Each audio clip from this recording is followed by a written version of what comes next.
بسم الله الرحمن الرحيم عما يتساءلون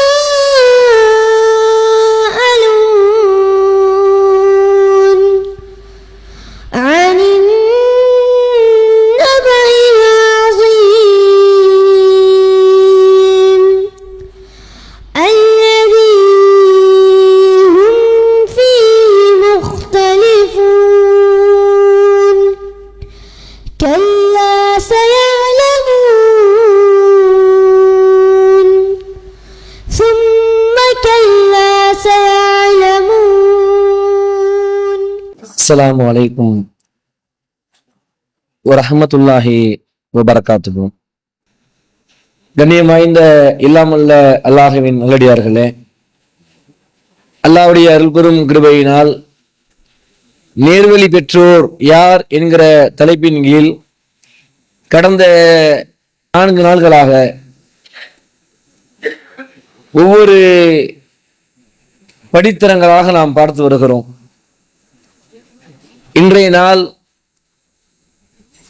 நேர்வழி பெற்றோர் யார் என்பதை அல்லாஹ் ரபுல் ஆலமீன் தனது திருமறையில் அல் பக்ராவுடைய 2வது அத்தியாயம் 186வது வசனம், அதில் அல்லாஹ் பேசுகிறான், வைதா சலக்க இபாதி அன்னி ஃபஇன்னி கரீப். என்னை பற்றி எனது அடியார்கள் உம்மிடம் கேட்டால் நான் அருகிலே இருக்கிறேன் என்று நீ கூறுவீராக. உஸிபு தாவத் தாஇ இலா தாஅமி ஃபல் யஸ்தஸீபு லஹு. பிரார்த்தியுங்கள், பிரார்த்திப்பவர் என்னிடமே பிரார்த்தனை செய்யட்டும். அப்போ அல்லாஹ் ரப்புல் ஆலமீன் 2 விஷயங்களை தெளிவுபடுத்துறான். முதல் விஷயம், அவங்க அல்லாஹ்வை பற்றி கேட்டாங்கன்னா அல்லாஹ் எங்கேயோ இருக்கான்னு நீங்க சொல்லாதீங்க, அவனுக்கு பக்கத்திலேயே இருக்கான்னு சொல்லுங்க. 2வது, அவனுக்கு பல தேவைகள் இருக்கும், அவனுக்கு சில சங்கடங்கள் இருக்கும். அப்படி இருக்கிற பொழுது அவன் பிரார்த்தனை செய்வதாக இருந்தால் என்னிடமே பிரார்த்தனை செய்யட்டும், ஏன்னா நான் தான் பக்கத்தில் இருக்கிறேன்ல சொல்லிவிட்டு அடுத்து அல்லாஹ் சொல்லுகிறான், வல் யுமீரு, எனவே என்னிடமே பிரார்த்தனை செய்யட்டும். ஃபைலா ஃபலா லஅல்லக்கும் யர்ஷுதூன். யார் அப்படி என்னிடம் பிரார்த்தனை செய்கிறார்களோ அவர்களே வெற்றி பெற்றோர். அப்போ அல்லாஹ் ரப்புல் ஆலமீன் வெற்றி பெற்றோருடைய பட்டியலிலே இன்றைய தினம் நமக்கு அழகா அறிவித்து கொடுத்திருக்கிறான். அல்லாஹ்விடத்துல தான் நம்ம பிரார்த்தனைகளை செய்யணும், அல்லாஹ்விடத்துல தான் பாவ மன்னிப்பு தேடணும், அல்லாஹ்விடத்துல தான் உதவி தேடணும். அப்போ இன்றைய தினம் இங்கே அமர்ந்திருக்கிற ஒவ்வொருத்தரும் நாம் இத்தனை ஆண்டுகளாக செய்த பிரார்த்தனைகளை எல்லாம் ஒரு கணம் உரசி பார்க்கணும். நாம அல்லாஹ்விடத்துல கேட்டிருக்கிறோம், மாற்றிக்கிறது இல்லை. ஆனால் அல்லாஹ்விடத்துல உளப்பூர்வமாக நாம பிரார்த்தனையை செய்திருக்கிறோமா? அல்லாஹ்விடத்துல நாம் செய்த பாவங்களை எல்லாம் சிந்தித்து அதை உணர்ந்து இனி இந்த தவறுகளை செய்யக்கூடாது என்று தௌபாவை கேட்டிருக்கிறோமா? அல்லாஹ்விடத்துல எத்தனையோ கோரிக்கைகளை வைத்திருக்கிறோம், அந்த கோரிக்கைகளை எல்லாம் இறைவன் தருவான் என்கிற முழு நம்பிக்கையோடு கோரிக்கையை வைத்தோமா என்றெல்லாம் சிந்திக்கணும். ஏன்னா பிரார்த்தனை செய்யறது இங்க முக்கியம் இல்ல, எல்லோரும் பிரார்த்தனை செய்கிறார்கள். இந்த உலகத்துல யாருக்கெல்லாம் கடவுள் நம்பிக்கை இருக்கிறதோ எல்லா மக்களுமே பிரார்த்தனை செய்கிறார்கள். ஆனால் அவருடைய பிரார்த்தனை ஒவ்வொன்றும் மாறுபட்டு இருக்கும். எப்படி மாறுபட்டு இருக்கும்? உதாரணத்துக்கு சில சமுதாய மக்கள் பிரார்த்தனை செய்வார்கள், அப்படியே பஸ்ல போயிட்டு இருப்பாங்க, திடீர்னு கோவில பார்த்த உடனே இப்படி இப்படின்னு ஒரு வகையான செய்கை செஞ்சிருவாங்க, இது அவங்களுடைய பிரார்த்தனை. இன்னும் சில மக்கள் இருப்பாங்க, அவங்களுடைய தேவாலயங்களை பார்க்கிற பொழுது சிலுவையை போட்டுக்குவாங்க, இது அவங்களுடைய பிரார்த்தனை. இன்னும் சில மக்கள் இருக்கிறாங்க, கடவுள்கிட்ட பிரார்த்தனை செய்கிற பொழுது வெறுமனே கடவுள்கிட்ட ஏதோ கடைக்காரர்கிட்ட கேட்கிற மாதிரி, நீ அதை கூட இதை கூட நீ தரணும்னா நான் என்ன பண்ணுவேன் அப்படின்னு கேட்டுட்டு மட்டும் போயிடுவாங்க. இப்படி பிரார்த்தனை செய்பவர்கள் பல வகையில் இருக்கிறார்கள். ஆனா அல்லாஹ் ரப்புல் ஆலமீன் நமக்கு பிரார்த்தனை செய்ய கற்றுத் தருகிறான். எப்படி பிரார்த்தனை செய்யணும்? நபியல்லாஹு ஸல்லல்லாஹு அலைஹி வஸல்லம் அவர்களும் வாழ்ந்து காட்டினார்கள். ஆனால் முதல் மனிதர் ஆதம் அலைஹிஸ்ஸலாத்து வஸலாம் அங்கிருந்தே வருவோம். அல்லாஹ் ரப்புல் ஆலமீன் இந்த உலகத்தை படைத்து முதல்ல மனிதனை உருவாக்கிய பிறகு அந்த மனிதர் தவறிழைக்கிறார். அந்த மனிதர் தான் ஆதம் அலைஹிஸ்ஸலாத்து வஸ்ஸலாம் அவர்கள். அல்லாஹ் ரப்புல் ஆலமீன் எல்லாத்தையும் கற்றுக் கொடுத்துட்டான். அல்லமல் ஆதம அஸ்மாஹா குல்லஹா. ஆதமுக்கு எல்லாத்தையும் கற்றுக் கொடுத்துட்டான். எது சரி எது தவறு, இதுக்கு பேர் என்ன அதுக்கு பேர் என்ன, எப்படி வாழணும் எல்லாம். ஆனால் அப்படி தெரிஞ்சிருந்தும் ஆதம் அலைஹிஸ்ஸலாம் அவர்கள் இறைவன் சொன்ன ஒரு கட்டளையை மாறு செய்து விட்டார்கள். ஒரு இடத்துல போய் நீங்க இதை நெருங்காதீங்கன்னு எல்லாம் சொல்லி இருந்தான். ஆனா அவங்க என்ன பண்ணாங்க, சைத்தானுடைய ஊசலாட்டத்தின் காரணத்தினால் ஒரு பாவத்தை செய்து விட்டார்கள். செய்துவிட்ட மாத்திரமே தான் என்ன செய்வது என்பது தெரியல. எல்லாம் தெரிஞ்சது அழி நல்லா சொல்றான். ஆனா அதே நேரத்துல தான் செய்த பாவம் தவறு என்பது மட்டும் அவருக்கு தெளிவாக தெரிகிறது. ஆனா அந்த பாவத்துக்கு எப்படி மன்னிப்பு கேட்கிறது, அதுல அவருக்கு ஒரு தெளிவான லைன் கிடைக்கல. உடனே அல்லாஹ் இடத்துல பிரார்த்தனை செய்கிறார், இறைவா நான் எப்படி பிரார்த்தனை பண்ணணும்னு தெரியல,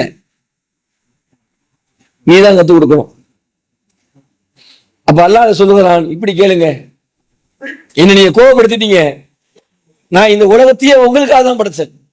எப்படிங்க இருக்கும், படைச்ச இறைவனுக்கு இந்த ஒட்டுமொத்த உலகத்தையும் படைத்து அதிலே ஒரு 100-200 கிலோ இருக்கக்கூடிய ஒரு மனிதனை உருவாக்கி இந்த மனிதர் தான் இருக்கிற படைப்பினங்களில சிறந்த படைப்புன்னு ஒரு அங்கீகாரத்தை கொடுத்து இவருக்காக சைத்தான் இடத்துல அல்லாஹ் வாதாடி ஒரு மனிதரை சிறப்புன்னு நியமிச்சிருக்கிறான். அந்த மனிதர் தவறளித்து விட்டார். அப்பொழுது அல்லாஹ் ரப்பல் ஆலமீன் தனது முழு கோபத்தையும் காட்டாமல் கற்றுத்தருகிறான். இப்படி கேளுப்பா, எப்படி கேட்கணுமா, ரப்பனா லலம்னா அன்ஃபுஸனா வ இல்லம் தக்ஃபிர் லனா தர்ஹம்னா லகூனன மினல் ஹாசிரீன். ரப்பனா எங்கள் இறைவா, லலம்னா அன்ஃபுஸனா எங்களுக்கு நாங்கள் பாவம் செஞ்சிட்டோம், நீ எங்களை மன்னிக்காவிட்டால் நாங்கள் நஷ்டவாளிகளாக ஆகிவிடுவோம், இறைவா எங்களை மன்னித்து விடு. இதுதான் இது துவாவை கேட்கும் பொழுது நமக்கு என்னமோ சாதாரண துவாவா தெரியும். இதுல மிகப்பெரிய ஒரு ஆழ்ந்த கருத்து இருக்கிறது. ஆதம் அலைஹிஸ்ஸலாமை வெளியெடுத்தது யாரு, யாராவது சொல்லுங்க, யார் வெளியெடுத்தது? சைத்தான் தானே. இந்த துவாவுல எந்த இடத்திலாவது சைத்தான்ங்கிற வார்த்தை வந்துச்சா? உண்மையிலேயே சொல்ல போனா ஆதம் அலைஹிஸ்ஸலாம் எப்படி சொல்லியிருக்கணும் நம்முடைய பார்வையில, இறைவா நான் சரியாத்தான் இருந்தேன், சைத்தான் என்ன வழிகெடுத்துட்டாங்க, அல்லாஹ் என்ன மன்னிச்சிரு அப்படிதான் கேட்டிருக்கணும். ஆனா ஆதம் அலைஹிஸ்ஸலாமுக்கு அல்லாஹ் கற்று சொல்லி கொடுக்குறான், நீ உனக்கு நீனே அணிதிலட்சணன்னு சொல்லுங்கிறான். ஏன், சைத்தான் வழிகெடுப்பான்னு உனக்கு நான் கற்றுக் கொடுத்திருக்கிறேன். அந்த சைத்தான் சொல்லுகிற செயல்களை நீ செய்துவிடக் கூடாது, அவனோடு நீ போராட வேண்டும், இதுதான் உனக்கு இறைவன் வழங்கியிருக்கிற பணி என்கிற அந்த பணியை அவர் உணர்ந்து கொண்டார். தன்னளவுல ரொம்ப கவலைப்பட்டார். அந்த கவலை எந்த அளவுக்குன்னா, ஆதம் அலைஹிஸ்ஸலாம் வாழ்ந்து மரித்து எத்தனை ஆண்டுகள் ஆயிடுச்சு. அல்லாஹ்வுடைய தூதர் நபிகள் நாயகம் ஸல்லல்லாஹு அலைஹி வஸல்லம் கிட்டத்தட்ட இப்பதான் ஒரு 1400 வருஷத்துக்கு முன்னாடி நபியா இருந்தாரு. அந்த அனுல பெருமானார் நபிகள் நாயகம் ஸல்லல்லாஹு அலைஹி வஸல்லம் அவர்களுக்கு மிஹ்ராஜுடைய பயணத்துல அல்லாஹ் எடுத்து காட்டுகிறான். ஒவ்வொரு மக்களும் போய் நிற்கும் பொழுது உதவி தேடுவார்கள், யாராவது பரிந்து பேச மாட்டார்களா? ஒவ்வொரு மனிதனும் தன்னுடைய பாவங்கள் மன்னிக்கப்படுவதற்கு ஏதாவது ஒரு சிபாரிசை தேடுகிற அந்த நேரத்துல முதல்ல மக்கள் எல்லாம் ஓடுகிற மனிதர் யார் என்று சொன்னால் ஆதம் அலைஹிஸ்ஸலாம் அவர்கள். அப்ப எல்லோரும் ஓடி போய் நிக்கிறாங்க. ஆதம் அலைஹிஸ்ஸலாம் சொல்லுவார்களாம், அந்த நேரத்துல நான் இறைவன் என்னிடத்துல ஒரு செய்தியை சொல்லியிருந்தான், இது நெருங்காதன்னு சொல்லியிருந்தான், நான் நெருங்கிட்டேன், இந்த பாவத்தை அல்லாஹ் எனக்கு மன்னிச்சுட்டானா மன்னிக்கலையான்னு தெரியல, இதை பற்றி விசாரணைக்காக நானே பயந்து கொண்டே இருக்கிறேன், என்னிடத்துல போய் நீங்க சிபாரிசு கேட்கிறீங்களே என்று மறுமை நாளில் அவர்கள் மக்களை எல்லாம் நகர்த்தி விடுவார். செஞ்சது ஒரு பாவங்க, அந்த ஒரு பாவம் எத்தனை ஆண்டுகளாக அவருடைய உள்ளத்திலேயே ஒரு கவலையை கொடுத்து கொண்டே இருக்கிறது. நபிகள் நாயகம் ஸல்லல்லாஹு அலைஹி வஸல்லம் அவர்களும் சொல்லுகிறார்கள், எனது உள்ளம் தூய்மையானது என்று நான் வாதிட மாட்டேன். யாரு? நபிகள் நாயகம் ஸல்லல்லாஹு அலைஹி வஸல்லம். எப்பொழுதும் அல்லாஹ்வை தொழுது கொண்டும் அவனையே வணங்கி கொண்டும் அவனையே திக்ரு செய்து கொண்டும் அவன் பாதையில் தன்னுடைய வாழ்க்கையை அர்ப்பணித்த அந்த மனிதர் சொல்லுகிறார், எனது உள்ளம் தூய்மையானது என்று நான் வாதிட மாட்டேன். எனது உள்ளம் சில நேரங்களில் அப்படி இப்படித்தான் இருக்குது. அதுதான் ஒரு அழகான மனுஷனுக்கு உதாரணம். நான் ரொம்ப பரிசுத்தவான்னு எந்த நபியும் சொல்லல, நம்முடைய தூதர் அண்ணல் பெருமானார் அவர்களும் சொல்லல. எல்லாரும் சொன்ன வார்த்தை என்ன? எங்களுக்கு அப்படிதான் இருக்குது. அதற்கு நபிகள் நாயகம் ஸல்லல்லாஹு அலைஹி வஸல்லம் அழகான ஒரு பாடத்தை சொன்னார்கள். நான் ஒரு நாளைக்கு அல்லாஹ்விடத்துல 100 முறை இஸ்திக்ஃபார் செய்கிறேன். அல்லாஹ்ட்ட பிரார்த்தனை பண்றேன். என்ன பிரார்த்தனை? 100 தடவை உட்கார்ந்துக்கிட்டு யா அல்லாஹ் என்ன மன்னிச்சிரு, யா அல்லாஹ் என்ன மன்னிச்சிரு, யா அல்லாஹ் என்ன மன்னிச்சிரு.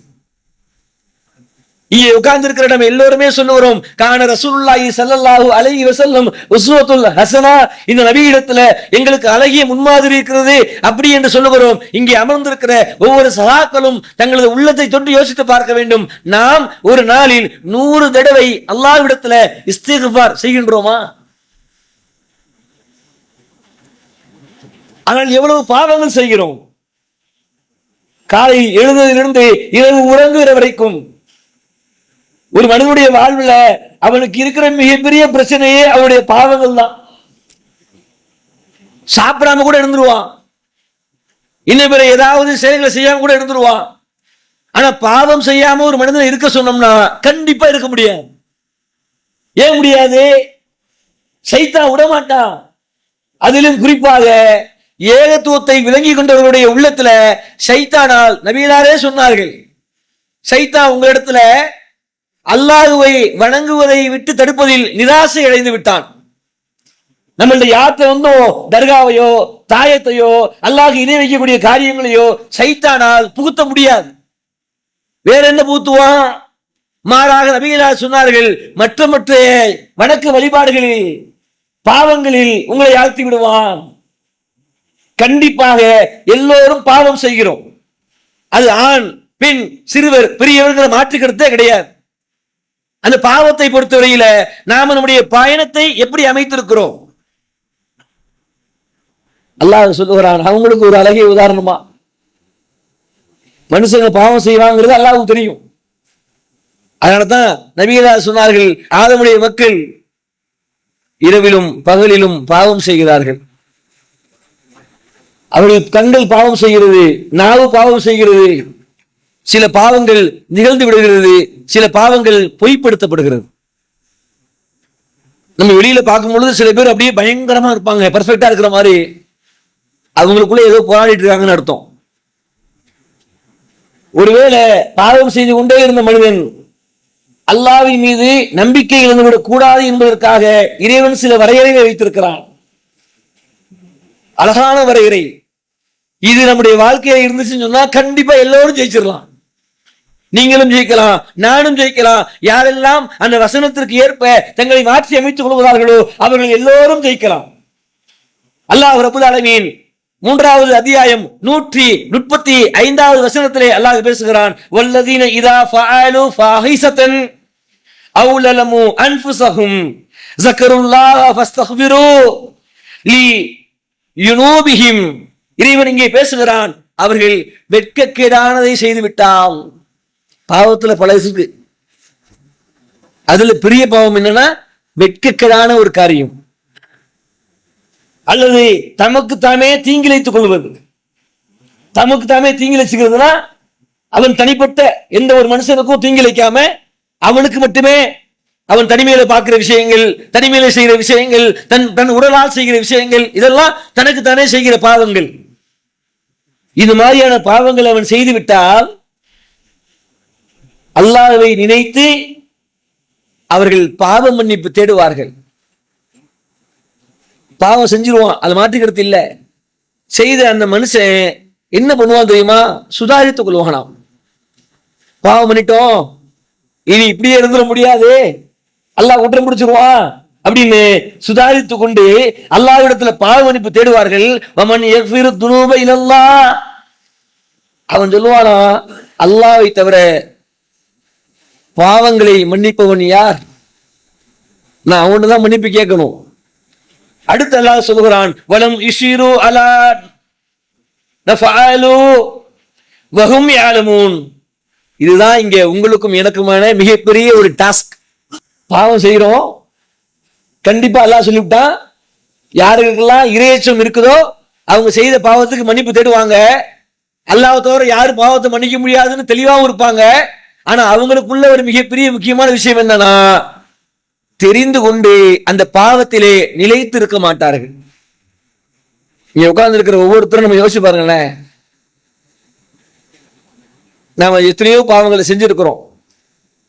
அந்த பாவத்தை நாம் என்றைக்கு செய்தோமோ அன்றிலிருந்து இன்றைக்கு வரைக்கும் அதை கடைபிடித்துக் கொண்டே இருக்கிறோமா, அல்லது இந்த பாவத்தை மீண்டும் செய்யக்கூடாது அல்லாஹ் சொல்லுகிறான், பாவத்தை திரும்ப திரும்ப பண்ணிவிட்டு மன்னிப்பு கேட்டா அல்லாஹ் ஏத்துக்க மாட்டான் என்று நமக்கு நாமே சுதாரித்துக் கொள்கிறோமா? ஏன் என்று சொன்னால், நபிகள் நாயகம் ஸல்லல்லாஹு அலைஹி வஸல்லம் அவருடைய காலத்துல எத்தனையோ நிகழ்வுகள் நடந்திருக்கு. ஒரு நபித்தோழர் தன்னுடைய மனைவியின் மீது சந்தேகப்படுகிறார். சந்தேகப்பட்டு நபிகள் நாயகம் ஸல்லல்லாஹு அலைஹி வஸல்லம் இடத்துல வழக்கு வருது. அல்லாஹ்வின் தூதரே, என் மனைவி இன்னாரோடு விபச்சாரம் செய்து விட்டார்கள் அப்படிங்கிறாங்க. உடனே நபிகள் நாயகம் ஸல்லல்லாஹு அலைஹி வஸல்லம் சாட்சியை கொண்டு வந்துட்டாங்க. 4 சாட்சி வேணும். ஒருத்தர் மீது நம்ம குற்றம் சொல்வதாக இருந்தால் 4 சாட்சிகள் வேண்டும். அந்த நபித்தோழரை, அல்லாஹ்வின் தூதரை, நான் மட்டும்தான் அதை பார்த்தேன், நான் எப்படி அதை கொண்டு வருவேங்கிறாரு. நபிகளா சொன்னார்கள், இல்ல இல்ல நீ சாட்சியை கொண்டு வா போ அப்படின்ட்டாங்க. ஏன்னா அன்னைக்கு வரைக்கும் அந்த சட்டம் தான் இருந்துச்சு. அன்னைக்கு பார்த்து ஜிப்ரீல் அலைஹிஸ்ஸலாம் மூலியமாக அல்லாஹ் ஒரு வசனத்தை இருக்கிறான். என்ன வசனம்? யாரேனும் 4 சாட்சிகளை கொண்டு வரவில்லை என்றால் அல்லாஹ்வின் மீது சத்தியம் செய்யட்டும், சாப பிரமாணம் செய்யட்டும் அல்லாஹ். உடனே ரசூலுல்லாஹ் என்ன பண்றாங்கன்னா, அந்த சஹாபியையும் மனைவியையும் கூப்பிடுறாங்க. முதல்ல 4 சத்தியம் பண்ணணும். நான் செய்யல, நான் செய்யல, நான் செய்யல. 5வது சத்தியத்தை பொறுத்தவரையில எப்படி செய்யணும் அல்லாஹ்வே கற்றுக் கொடுக்கிறான். நீங்க நான் சொல்வதில் பொய்யலாக இருந்தால் என் மீது அல்லாஹ்வின் சாபம் உண்டாகட்டும்னு கடைசி சத்தியம், கடைசி பிரார்த்தனை, 5வது முறை செய்யக்கூடியதை இப்படி செய்யணும். இந்த சகாபி 5 செஞ்சு முடிச்சுட்டார். அந்த பெண்மணி 4 சத்தியம் செஞ்சு முடிச்சுட்டாங்க. 5வதாக செய்ய போகிற பொழுது மக்கள் எல்லாம் அந்த பெண்மணியை தடுக்கின்றார்கள். ஏமா உண்மையை சொல்லிடு, ஏன்னா நாசமாயும் அல்லாஹ்வுடைய சாபம்ங்கிறாங்க. அந்தம்மா ஒரு பிடிவாதத்துல அதெல்லாம் நான் பாத்துக்கிறேன் சத்தியம் பண்றாங்க. நபிகளார் சொன்னார்கள், ஒருவேளை இவர் பொய்யராக இருந்தால் இவர் அல்லாஹ்விடத்துல கடுமையாக தண்டிக்கப்படுவார். அந்த பெண் பொய்யராக இருந்தால் அந்த பெண்ணுடைய வயிற்றில் கொளுத்த, கைகள் எல்லாம் பெருத்த கருத்த ஒரு குழந்தையை பெற்றெடுப்பார் என்றார்கள். அதுபோலவே அல்லாஹ் வெளிப்படுத்தலாம். நாம் நினைச்சுக்கிட்டு இருக்கலாம், எப்படியாவது நம்ம பாவத்தை மறைச்சிடலாம், யாருக்கும் தெரியாது, யார்ட்டையும் நம்ம ஒன்னும் ஒத்துக்க வேணாம், நம்ம யார்ட்டையும் ஒத்துக்க வேணாங்க, அல்லாஹ்ட்ட ஒத்துக்கணுமா இல்லையா? நம்ம எத்தனை நபர்கள் நாம் செய்த பாவங்களை எல்லாம் நினைத்து வருந்தி அல்லாஹ்விடத்துல இறைவானா பண்ணிட்டேன் அல்லாஹ் என்னை மன்னிச்சிரு கேட்ட நபர்கள் நம்ம எத்தனை நபர்கள்? என்ன ஒரு கவலைனா, நம்ம சமுதாயத்துல மக்கள் தொழக்கூடிய தொழுகை ஃபர்ல தொழுறாங்க, தொழுத உடனே ஓடிடுறாங்க. நபிகள் நாயகம் ஸல்லல்லாஹு அலைஹி வஸல்லம் சொன்னார்கள், ஃபர்லுக்கு பிறகு கேட்கக்கூடிய துஆ அங்கீகரிக்கப்படுகிறாங்க. நான் ஃபர்லு தொழுது ஒரு துஆவே கேட்கலனா எனக்கு எப்படி அல்லாஹ் என்னுடைய பிரார்த்தனை ஏற்றுக்கொள்வான்? நான் என்ன கேட்டேன்? முதல்ல பெற்றோர்கள் எவ்வளவு சிரமத்துக்கு மத்தியில் நம்மை பெற்றெடுத்து நம்மை பராமரித்து நம்மை வளர்த்து அவர்களது இறுதி காலம் வரைக்கும் நம் மீது அன்பு காட்டியதை நாம் யாரும் மறுக்க முடியாது. அப்போ அந்த தாய் தந்தை உயிரோடு இருக்கும் பொழுது கூட நாம் அவர்களுக்கு சில நன்மைகளை செய்ய தவறி இருப்போம், அல்லது அன்றைக்கு செய்ய முடியாத ஒரு பொருளாதார சூழல் நமக்கு ஏற்பட்டிருக்கலாம். ஆனால் அதையெல்லாம் சரி செய்கிற வகையில நாம் நம்முடைய தாயின் பெயரிலோ அல்லது தந்தையின் பெயரிலோ அல்லாஹ்வுடைய ஆலயம் அமைவதற்காக நீங்கள் உங்களது பொருளாதாரத்தை கொடுத்தால் நாம் செய்கிற இந்த பொருளாதாரம் அவர்களே அல்லாஹ்வின் புறத்தில் உயர்த்தி விடுகிற சுடகத்தின் பால் நகர்த்துகிற ஒரு கேடயமாக இருக்கும். அதற்கு இன்ஷா அல்லாஹ் நாம் ஒவ்வொருத்தரும் இயன்ற அளவுக்கு ஒத்துழைப்பை கொடுப்போம். உங்களது தவறிவிட்ட உங்கள் தாய்க்கோ தந்தைக்காகவோ நீங்கள் அல்லாஹ்வின் பாதையில் தர்மம் செய்து அதை அவர்களுக்காக நீங்கள் நிகழ்த்திட வேண்டும் என்று கேட்டுக்கொள்கிறோம். உங்கள் அஸ்னான் மல்டி ஸ்பெஷாலிட்டி பல் மருத்துவமனை பல் மற்றும் வாய் சம்பந்தப்பட்ட அனைத்து விதமான நோய்களுக்கும் எங்களிடம் சிறப்பு சிகிச்சை அளிக்கப்படும். அஸ்னான் மல்டி ஸ்பெஷாலிட்டி பல் மருத்துவமனை கலெக்டர் அலுவலகம் அருகில் நாகர்கோவில். நீங்கள் அனாதை குழந்தைகளை ஆதரிக்க விரும்புகிறீர்களா? தந்தை இழந்து தரமான உணவின்றி நல்ல உடைகளின்றி சரியான வழிகாட்டுதலின்றி அனாதைகளாக வாழும் இந்த குழந்தைகளுக்கு உதவும் கரங்கள் தான் தாருல் இல்ம் உதவும் கரங்கள். அல்லாஹ்வின் உதவியால் 2010 10 குழந்தைகள் என்று ஆரம்பிக்கப்பட்ட இந்த உதவும் கரங்கள் சமூகத்தில் கவனிப்பாரற்று அதிகரித்து வரும் அனாதை குழந்தைகளை கருத்தில் கொண்டு தற்போது 160 குழந்தைகளுக்கு மேல் பொறுப்படுத்தி செயல்பட்டு வருகிறது. இவர்களின் கண்ணீரை துடைத்திட நீங்கள் தாராளமாக உதவுங்கள். உங்கள் ஜகாத் மற்றும் சதக்காவை அனுப்ப வேண்டிய முகவரி தாருல் இல்ம் நம்பர் 64 பார்த்தசாரை தெரு, பழைய வண்ணாரப்பேட்டை, சென்னை 21. Website darulilmhh.com. தொடர்புக்கு 9840725020 9600055060. சுத்தமான பசுமாலில் செய்யப்பட்ட பன்னீர் மற்றும் குல்ஃபி இப்போது உங்கள் அருகில் உள்ள கடைகள் மற்றும் சூப்பர் மார்க்கெட்டுகளில் சிவகங்கை மற்றும் ராமநாதபுரம் மாவட்டம் முழுவதும் டீலர்கள் வரவேற்கப்படுகிறார்கள். தௌபா என்பது ஒரு மனிதன் தன் உள்ளத்தால் உணர்ந்து ஏதாவது ஒரு வசதி இருக்காதா, ஏதாவது ஒரு வழி இருக்காதா, என்னை நான் சீர்திருத்திக் கொள்வதற்கான மிகப்பெரிய கேடயம் தௌபா. அதனால்தான் எல்லா நபிமார்களும் அல்லாஹ்விடத்தில் அதிகமாக பேசியது பிரார்த்தனையில் தான். ஒவ்வொருத்தரும் தனது உள்ளத்தை உருக்கி அல்லாஹ்விடத்தில் அழுது அழுது அழுது அழுது நபிகளா சொன்னார்கள், அரசுடைய நிழல்ல 7 பேருக்கெல்லாம் இடமளிக்கிறான். அதுல ஒருத்தர் யாரு? தனிமையில் அல்லாஹ்வை நினைத்து கண்ணீர் சிந்திய மனுஷன். அல்லாஹ்வை நினைச்சுதான் அல்லாஹ் ஒருத்தர் இருக்கிறான், நான் செஞ்சதெல்லாம் அவனுக்கு தெரியும், அது ஒருபோதும் அல்லாஹ்விட நான் தப்பிக்க முடியாது, ஆகையினால செஞ்ச எல்லாத்துக்கும் தௌபா கேட்கிறேன் என்று ஒரு மனிதன் தனிமையில் அல்லாஹ்விடத்துல அழுது புலம்ப வேண்டும். அதுக்கு பல வசல எல்லாம் திறந்து வச்சிருக்கிறான். நம்மள பலருமே அப்படியே ஒரு இறுக்கமான வாழ்க்கை வாழ்றோம். அந்த இறுக்கம் இஸ்லாத்துல வேணாம்னு சொல்லுது. ஒரு தடவை செஞ்சிட்டீங்களா அதுல இருந்து நீங்க மீறணும். பல பேரை பார்க்கிறோம், புகைப்பிடிக்கிற சகோதரர்கள். அல்லாஹ் தனது திருமறையில சொல்லுகிறான், தனது கரங்களால் நாசத்தை தேடிக்கொள்ளாதீர்கள். எத்தனையோ சகோதரர்கள் புகைப்பிடிக்கிறார்கள். அது பாவம் இல்லையா? அல்லாஹ் எனக்கு கொடுத்த ஒரு ஆரோக்கியத்தை நான் சீர்குலைக்கிறேனே அப்படி என்றால் அது எவ்வளவு பெரிய பாவம். எத்தனையோ சகோதரர்கள் மது அருந்துகிறார்கள். சின்ன சின்ன இளைஞர்கள் எல்லாம் இன்னைக்கு அப்படியே அங்கங்க நின்று புகைப்பிடிக்கிறது ஸ்டைல் நினைக்கிறான், மது அருந்துறது ஃபேஷன் நினைக்கிறான், இன்ன பிற போதை வஸ்துக்களை பயன்படுத்துறது தன்னுடைய இளமைக்கான ஒரு அடையாளம் நினைக்கிறான். அது அடையாளம் இல்லை, அது நம்ம அல்லாஹ்வை அவமதிக்கிறது. எத்தனை பிள்ளைகள் ஆரோக்கியம் இல்லாமல் பிறந்து அந்த தாய்மார்கள் அப்படியே தவம் கிடக்கிறாங்க தெரியுமா? ஒவ்வொருத்தவங்களும் தன் பிள்ளை பிறக்கிற பொழுது ஊனமா பிறந்துருச்சு, காது கேட்காம பிறந்துருச்சு, வாய் பேசாம பிறந்துருச்சு, நடக்க முடியல, இங்கேயே பாத்ரூம் போயிடுறான், அவனுக்கு நரம்புல பிரச்சனை, எலும்புல பிரச்சனை, ரத்தம் இல்லைங்கிறாங்க, என்னென்னமோ நோய்ங்கிறான். அல்லாஹ் எனக்கு ஒரு ஆரோக்கியத்தை கொடுத்திருக்கிறானா, அந்த ஆரோக்கியத்தை நான் எப்படி பயன்படுத்த வேண்டும்? அதிலே இன்னைக்கு பெரும் பாவிகளாக ஒரு சமுதாயம் மாறிக்கொண்டே இருக்கிறது. ஆனால் அல்லாஹ் ரப்புல் ஆலமீன் யாரை விரும்புகிறான்னு நம்ம தெரிஞ்சுக்கணும். பாவம் செய்துவிட்டு அந்த பாவத்தை நினைத்து வருந்துகிற ஒரு அடியானை அல்லாஹ் நேசிக்கிறான். நபிகளார் சொன்னார்கள், ஒரு அடியான் ஒட்டகத்தில் அவனுக்கு தேவையான உணவுப் பொருட்களையும் ஆடைகளையும் எடுத்துக்கொண்டு பாலைவனத்தில் யாருமே இல்லாத ஒரு தேசத்தை நோக்கி அவன் பயணித்துக் கொண்டிருக்கிறான். அப்படியே பயணம் போய்கிட்டே இருக்கிற பொழுது திடீரென்று ஓய்வு தேவைப்படுகிறது.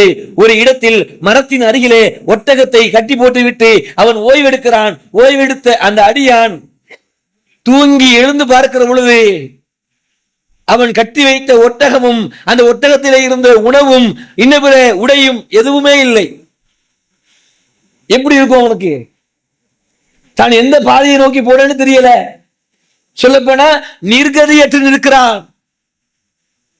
அந்த அடியான் கவலையில் நம்முடைய வாழ்க்கை அவ்வளவுதான் அப்படின்னு நினைத்து விட்டு மீண்டும் அந்த கவலையிலோடு அவன் உறங்குகிறான். மீண்டும் எழுந்து பார்க்கிறான், கண் முன்னே காணாமல் போன ஒட்டகம் நிற்கிறது. நபிகளார் சொன்னார்கள், அதை போன்றுதான் ஒரு அடியான் தான் செய்துவிட்ட தவறை எண்ணி அல்லாஹ்விடத்துல மன்னிப்பை கேட்கிற பொழுது அல்லாஹ் மகிழ்ச்சி அடைகிறான்.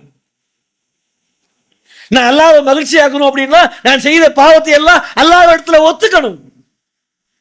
ஏன் அவனுக்கு தெரியாதா? நம்ம செஞ்ச பாவங்களை எல்லாம் குடும்பத்துல மறைச்சிடலாம், சமூகத்துல மறைச்சிடலாம், இந்த ஊர்ல மறைச்சிடலாம், இந்த உலகத்துல மறைச்சிடலாம், அல்லாஹ்விடத்துல மறைக்க முடியுமா? ஆனால் நபிகளார் சொன்னார்கள், இறைவன் உங்களை விரும்புகிறான், தயவு செய்து தவறை ஒற்றுக்கொள்ளு, நீங்கள் மாறிக்கொள்ளுங்கள்.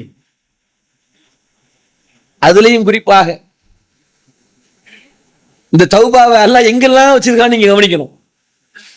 நாம நினைச்சிட்டு இருக்கிறோம் பாவ மன்னிப்புங்கிறது நாம அல்லாஹ்வோட கையேந்தி கேட்டா மட்டும்தான் பாவ மன்னிப்பு நினைக்கிறோம். அது மட்டும் இல்லைங்க. ஒரு மனிதன் மறுமையில் பாவத்தோடு தான் வருவான் என்று தெரிந்த இறைவன் அவனை எப்படியாவது பாஸ் ஆகி விட்டுறணும், என் அடியான் நரகத்துக்கு போயிடக்கூடாது, நரக நெருப்புல வெந்து அவன் சாகவும் முடியாது, வாழவும் முடியாது, அந்த அவஸ்தையை அவன் அனுபவிக்க கூடாது என்பதற்காக அல்லாஹ் ரப்பல் ஆலமீன் எல்லா இபாதத்துகளிலும் பாவ மன்னிப்பை வைத்திருக்கிறான். ஒண்ணு விடல. தொழுகிறோம், தொழுகைங்கிறது பாவ மன்னிப்பு தான் முழுக்க முழுக்க. நோன்பு வைக்கிறோம், நபிகளார் சொன்னார்கள், நன்மையை எதிர்பார்த்து நம்பிக்கை கொண்டு யார் ரமலானுடைய மாதத்தில் நோன்பு நோக்கிறாரோ அவருடைய பாவங்கள் எல்லாம் மன்னிக்கப்படுது. தொழுகைக்கு பாவ மன்னிப்பு, நோன்புக்கும் பாவ மன்னிப்பு. அடுத்து ஹஜ்ஜு. யார் ஒருவர் ஹஜ்ஜை முழு மனதோடு அதை சரியான முறையில் நிறைவேற்றி விட்டாரோ அவருக்கு சொர்க்கத்தை தவிர வேறு கூலி இல்லை. அது மட்டும் இல்லாமல் அன்று பிறந்த பாலகனை போன்று எந்த பாவமே இல்லாதவராக மாறிவிடுகிறார். அங்கே தௌபா. அடுத்து ஒரு மனிதர் ஜகாத்தை கொடுக்கிறாரு, சதகாவை கொடுக்கிறாரு. எந்த மனிதர் தான தர்மங்களை வாரி வாரி கொடுக்கின்றாரோ அந்த தர்மமே அவரை பாவத்திலிருந்து காக்கும் கேடயம். நபிகளார் சொன்னார்கள், அதுவும் தௌபா. ஒண்ணும் இல்லைங்க, நீங்க பள்ளிவாசலுக்காக தொழுகைக்காக நடந்து வர்றோம்ல, என்னைக்காவது நடந்து வரக்கூடிய சகோக்கள் சில பேர் நினைச்சு பார்த்திருக்கலாம், பலர் நினைச்சிருக்கோமான்னு கொஞ்சம் யோசிச்சு பாருங்க. நபிகள் நாயகம் ஸல்லல்லாஹு அலைஹி வஸல்லம் குறிப்பிட்டார்கள், ஒரு அடியான் பள்ளிவாசலுக்கு தொழுகைக்காக அவன் நடந்து வருகிற பொழுது அவன் எடுத்து வைக்கிற ஒவ்வொரு எட்டுக்கும் ஒரு பாவத்தை அல்லாஹ் மன்னிக்கிறான், ஒரு நன்மையை அல்லாஹ் எழுதுகிறான். ஏன் எழுதணும்? அல்லாஹ் எனக்கு கொடுத்த ஆரோக்கியத்துக்காக நான் தொழுக வர்றேன், இப்படி தொழுக வர்றதுக்காக நான் நடந்து வர்ற ஒவ்வொரு எட்டுக்கும் ஏன் நன்மையை எழுதணும், ஏன் தீமையை அழிக்கணும்? என்னைக்காவது யோசிச்சோமா? உள்ள வந்துட்டோம், அல்லாஹும் அஃப்தஹ் லி அப்வாப ரஹ்மத்திக, இறைவா உன் அருள் வாசலை திறந்து வைன்னு உள்ள வந்துவிட்டு ஒழு செய்கிறோம். நபிகளார் சொன்னார்கள், நீங்கள் ஒழு செய்கின்ற பொழுது உங்கள் கரங்களை கழுவுகிற பொழுது கரங்களுடைய பாவங்கள் எல்லாம் அதனுடைய இறுதி சொட்டின் வழியாக கீழே விழுந்து விடுகிறது. என்னைக்காவது எல்லாரும் யோசிக்கிறோமா? கை கழுவுறமே, கழுவும் பொழுது இப்படியே கழுவிட்டு ஓகே சடங்கு நினைக்கிறோம். ஆனால் அல்லாஹ் ரப்பல் ஆலமீன் அதை சடங்காக்கவில்லை, நம்மை மன்னிப்பதற்கு ஒரு பாதையாக மாற்றுகிறான். எப்படியாவது மன்னிக்கணும். அடுத்து நபிகளார் சொன்னார்கள், அவன் முகத்தை கழுவுற பொழுது அவன் கண்களால் செய்த பாவங்கள், நாவால் செய்த பாவங்கள் அனைத்தும் அதனுடைய இறுதி சொட்டிலே கீழே விழுந்து விடுகிறது. அவன் கால் கழுவுற பொழுது அவன் பாதங்கள் எங்கெல்லாம் பாவத்தை நோக்கி நடந்து சென்றதோ அந்த பாவங்கள் எல்லாம் அந்த இறுதி சொட்டின் வழியாக கீழே செல்கிறது. அல்லாஹ் மாதிரி கருணை உலகத்தில் யாரையாவது காட்ட முடியுமாங்க? உலகத்துல யாரையாவது ஒருத்தர் கொண்டு வந்து இப்படி எல்லாம் என் மேல கருணை காட்டுறாரு, இப்படி எல்லாம் என் மேல அன்பு காட்டுறாருன்னு தாயை காட்ட முடியாதுங்க. நபிகளார் சொன்னார்கள், 99 தாய்க்கு நிகரானவன் அந்த ரப்புல் ஆலமீன். நாம கருப்பா, சிகப்பா, உயரமா, குள்ளமா, செல்வமா, ஏழ்மையா அதெல்லாம் ஒண்ணும் பார்க்கல. என் அடியான் என்ன நான் படைச்சவன், அவனுக்கு எவ்வளவு கவலை இருக்கும். எங்க நாம பெற்றெடுத்த பிள்ளை எப்படியாவது வாழ்க்கையை தோற்றக்கூடாதுன்னு அவன் செய்கிற எல்லாவற்றையும் சகித்துக் கொண்டு ஒரு தாயும் தந்தையும் எப்படியெல்லாம் வளர்க்கிறார்கள். சில நேரங்கள்ல தாயை எதிர்த்து பேசுகிறான், தந்தையை அடிக்க வருகிறான். இருந்தாலும் அந்த தந்தை தனக்குள்ளே அந்த கவலைகளை எல்லாம் அமுத்தி அமுத்தி அழுது கொண்டு மீண்டும் சமூகத்துக்கு மத்தியில தன் பிள்ளையை விட்டு கொடுக்காமல் இருக்கிறாரு. அப்படி என்றால் பாசம். அடிக்க கைய வாங்குறான், தெருவில் அவ்வளவு பேர் நிற்கிறாங்க. இவன் அடிச்சிருக்கிற போதையில இவனுடைய மூளை மெலுங்கி தந்தையை அடிக்க போறான், என்னென்னவோ பண்ண போறான். ஆனால் தாயால் ஒரு நிமிடத்தில் விஷத்தை வைத்து கொல்ல முடியாதா? அவ யோசிக்கிறா, எவ்வளவு திருந்திட மாட்டானா? 10 மாதங்கள் சுமந்து இருக்கிறேன், அவன் நரகத்தை, அவன் எந்த விதமான வாழ்க்கையை வாழணும், அவன் திருந்திடணும்னு ஒரு தாய் நினைப்பதனால்தான் பொறுத்துக் கொள்கிறான். அப்படின்னா அல்லாஹ் ரப்புல் ஆலமீன் ஒழு செஞ்சுட்டு உள்ள வந்தோமா, உள்ள வந்தோடனே ஒரு துவா ஓதுறோம், தக்பீர் கட்டினே சனா ஓதுகிறோம்.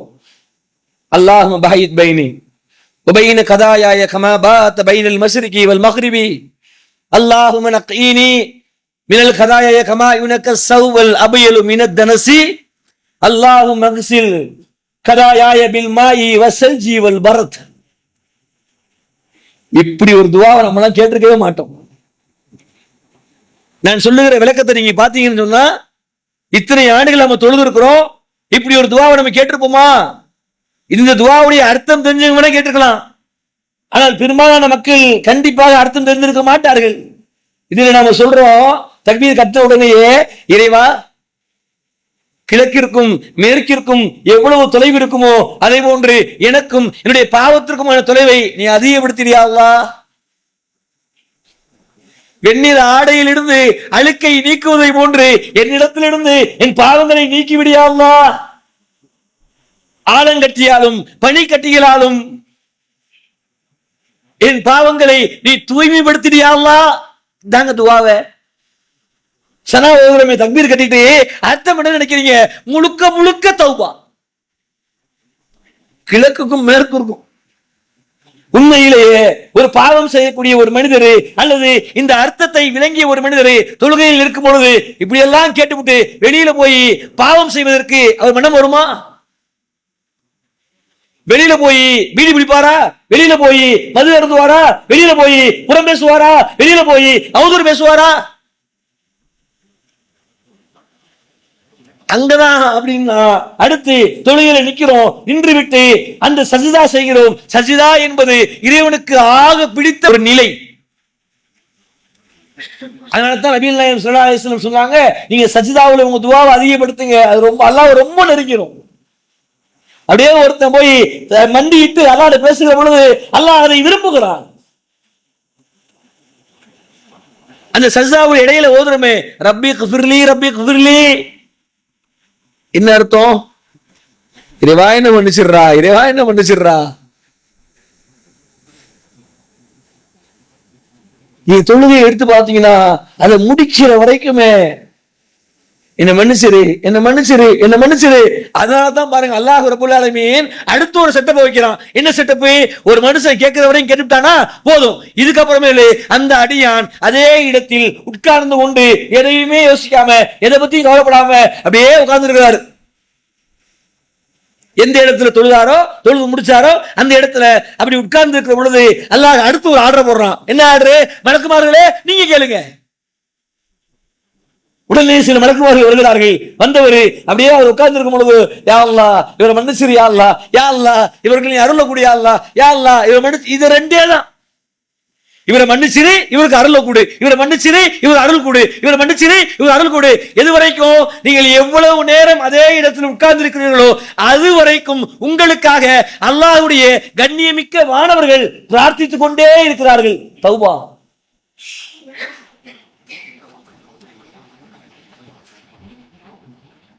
இதுக்கு முக்கியமா நம்ம மாத்திக்கணும். இந்த தௌபா அப்படிங்கிற நமக்கான பாவத்தை யாரும் மன்னிப்பு கேட்க முடியாது. நல்லா புரிஞ்சுக்கங்க. நமக்காக யாராவது தர்மம் பண்ணிடலாம் நம்ம பிள்ளைங்க, நமக்காக அல்லாஹ் இடத்துல துவா செய்யலாம் நம்ம பிள்ளைங்க, நாம விட்ட ஹஜ்ஜை நிறைவேற்றலாம் நம்ம பிள்ளைங்க. ஆனால் நாம் என்னென்ன பாவங்கள் செய்திருக்கிறோம் என்பது நமக்கு மட்டுமே தெரியும். நாம் எங்கெல்லாம் வரம்பு மீறணும் என்பது நமக்கு மட்டும்தான் தெரியும். ஆகையினால் நம்முடைய பாவ மன்னிப்பை அல்லாஹ்விற்கு உளப்பூர்வமாக ஆக்க வேண்டும். நபிகள் நாயகம் ஸல்லல்லாஹு அலைஹி வஸல்லம் அவர்கள் சொன்னார்கள், நான் ஒரு துஆவை கற்றுத் தருகிறேன், அதை காலையில் ஒரு மனிதர் ஓதிவிட்டு மாலை வருவதற்கு முன்பதாக அவர் மரணித்து விட்டால் அவர் சொர்க்கத்துக்குரியவர். இதெல்லாம் ஒரு நற்செய்தி. மாலையில் அதை ஓதுகிறார், மீண்டும் மறுநாள் காலை ஃபஜருக்கு முன்பதாக அவர் மரணித்து விட்டால் அவர் சொர்க்கவாதி. நபிகளார் சொல்லித் தருகிறார்கள், அல்லாஹும்ம அன்த ரப்பி லா இலாஹ இல்லா அன்த ஹலக்தனி வ அனா அபுதுக வ அனா அலா அஹதிக வ வஹதிக மஸ்ததது அஊது பிக மின் ஷர்ரி மா ஸனது அபூலக பி நியாமதிக அலைய வ அபூலக பி தன்பி ஃபக்ஃபிர்லி ஃப இன்னஹு லா யக்ஃபிரு துனூப இல்லா அன்த. அற்புதமான ஒரு துஆ. ஒரு மனிதன் தன்னை முழுவதுமாக அல்லாஹ்விற்கு அர்ப்பணிக்கக்கூடிய ஒரு துஆ. அல்லாஹும்ம அன்த ரப்பி, எங்கள் இறைவா நீயே எங்கள் எஜமான். லா இலாஹ இல்லா அன்த, உன்னை தவிர கடவுள் இல்லை அல்லாஹ். ஹலக்தனி, நீதான் எங்களை படைத்தாய். வ அனா அபுதுக்க, நான் உங்களது அடிமை. வ அன அலா அஹதிக்க வ வஹதிக்க மஸ்ததது, நான் கொடுத்த வாக்குறுதியின்படியும் உடன்படிக்கையின்படியும் அஊது பிக்க மின் ஷர்ரி மா ஸனா, என்னால் இயன்றவரை நடந்திருக்கிறேன், எனவே என் பாவங்களை எல்லாம் மன்னிப்பாயாக. சொல்லிவிட்டு அடுத்து சொல்கிறான், உன்னை தவிர பாவங்களை மன்னிப்பவன் யார் இருக்கிறா? நபிகளா சொன்னார்கள், பாவ மன்னிப்புலேயே தலையாய துவா. இதை ஒரு அடியான் கேட்கணும்னு நல்லா விரும்புறான். அதனால தானே சொர்க்கம் சாதாரணமா கிடைச்சிருமா? ஆனா இஸ்லாம் ஒரு வழிவகையை கற்றுத்தருகிறது. என்ன வழிவகை? நீங்க இந்த மாதிரி உணர்ந்து கேளுங்க. கேட்கிற பொழுது உள்ளத்துல இருக்கிற எல்லா கசடும் போயிடுங்க. நம்மளை நாமளே ஒரு மாற்றிக் கொள்வதற்கு இது மாதிரியான வழிவகை வேற எங்கேயும் கிடையாது. அப்ப இதையெல்லாம் புரிந்து கொண்டு நம்மளுடைய பிரார்த்தனை ஆக்கிக் கொள்ள வேண்டும். இறுதியாக ஒன்று, ஒரு மனிதர் அப்படியே பாலைவனத்துல பயணிக்கிறார். ரொம்ப முக்கியமான ஒரு சதீஸ். பயணிக்கக்கூடிய அந்த மனிதர் நடு பாலைவனத்துல போய் நிக்கிறாரு. சுற்றி முற்றி யாரும் இல்லை. கடுமையான பசி, கடுமையான தாகம். அந்த நேரத்துல ஒரு மனிதர் உதவிக்காக யா ரப்பி யா ரப்பி, என் இறைவா என் இறைவா என்று அழைக்கின்றார். அந்த மனிதனுடைய பிரார்த்தனையை அல்லாஹ் ஏற்றுக்கொள்வானா என்று நபிகளார் கூடியிருந்த சகாக்கள் இடத்துல கேட்கிற பொழுது சகாக்கள் சொன்னார்கள், யா அல்லாஹ்வின் தூதரே, அந்த மனிதர் அல்லாஹ் இடத்துல தானே பிரார்த்தனை செய்தார், அப்படி என்றால் கண்டிப்பாக அல்லாஹ் ஏற்றுக்கொள்வான். நபிகளார் சொன்னார்கள், லா, இல்லை, ஏற்றுக்கொள்ள மாட்டான். சகாபாக்கள்லாம் ஒரு மாதிரி சில பதிலாம் சகாபாக்கள் கவலையை கொடுத்துரும். ஏன்னா அல்லாஹ் தானே கேட்டாங்க, அவங்களையே ஏத்துக்கல அப்படின்னு சகாக்கள் அப்படியே விழிபிதுங்கி பார்க்கிறார்கள். நபிகளார் சொன்னார்கள், அறிந்து கொள்ளுங்கள், அந்த மனிதர் உடுத்தி இருக்கிற ஆடை ஹராம், அந்த மனிதர் சாப்பிட்ட உணவு ஹராம், அந்த மனிதர் அருந்திய நீர் ஹராம். இப்படி எல்லாவற்றுமே ஹராமாக இருக்கிற பொழுது அவர் அல்லாஹ் அல்லாஹ் என்று அழைத்தாலும் அல்லாஹ் எப்படி உதவுவான்? நம்ம இதெல்லாம் உரசி பார்க்கணும். நம்முடைய வாழ்க்கையில அற்பமான இந்த உலகத்தில் நம்ம மூணு சித்திரக்கூடாது. இந்த வருஷம் ரமலான்ல இருக்கிறோம், அடுத்த வருஷம்லாம் எந்த உத்தரவாதம் கிடையாது. அதுலயும் குறிப்பா நம்ம என்ன நினைச்சிட்டு இருக்கோம்னா, பாவமன்னிப்பு கேட்கிறோம். எப்ப கேட்கிறோம்னா ஒற்றைப்படையில கேட்கிறோம். அது மட்டும் தானா? ஒற்றைப்படை வரைக்கும் நமக்கு ரூ இருக்கணுமே. அப்ப பாவ மன்னிப்பு என்பது தனியா ஒரு நேரம் அப்படின்லாம் ரொம்ப தூரம் போக தேவையில்லை. இஸ்லாம் காட்டி கொடுத்த அழகிய வழிமுறை தஹஜ்ஜுடைய நேரம். அல்லாஹ் முதல்வானத்துக்கு வருகிறான், அல்லாஹ்வே வாலண்டியரா கேட்கிறான். எப்படி இருக்கும்? அடியார்களே, உங்களில் யாராவது செய்த பாவத்திற்கு மன்னிப்பு கேட்பவர்கள் உண்டா? நான் மன்னிக்க இதோ வந்திருக்கிறேன்.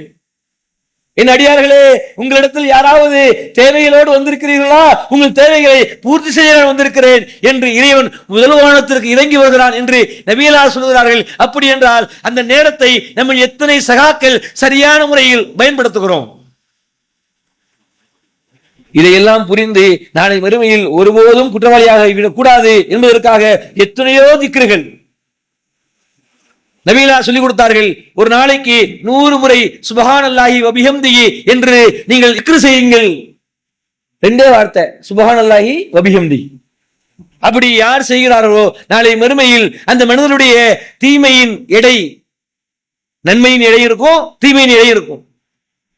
தீமையின் எடை கணத்து போயிடுச்சுன்னா அவர் நரகத்துக்குரியவர், நன்மையின் எடை நல்லா வெயிட் ஆயிடுச்சுன்னா சொர்க்கத்துக்குரியவர். நபிகளார் சொன்னார்கள், 100 முறை இதை யார் சொல்லுகிறார்களோ அவர்களுடைய நன்மையின் எடை அப்படியே கிணத்து போய் நிற்கும். அந்த வாய்ப்பை விட்டுறாதீங்கன்னாங்க. அப்ப இதையெல்லாம் புரிந்து கொண்டு இத்தனை ஆண்டுகள் நாம் செய்த எல்லா பாவங்களையும் அல்லாஹ்விடத்துல ஒப்படைப்போம். ஒண்ணும் விடாம நினைச்சா அப்படியே வரும். என்னென்ன பண்ணிருக்கிறோம், யாருக்கு தீங்கு வச்சிருக்கிறோம். பாவங்கள் 2 இருக்கிறது. ஒரு பாவம் நமக்கும் இறைவனுக்குமானது, இன்னொரு பாவம் நமக்கும் சக மனிதர்களுக்குமானது.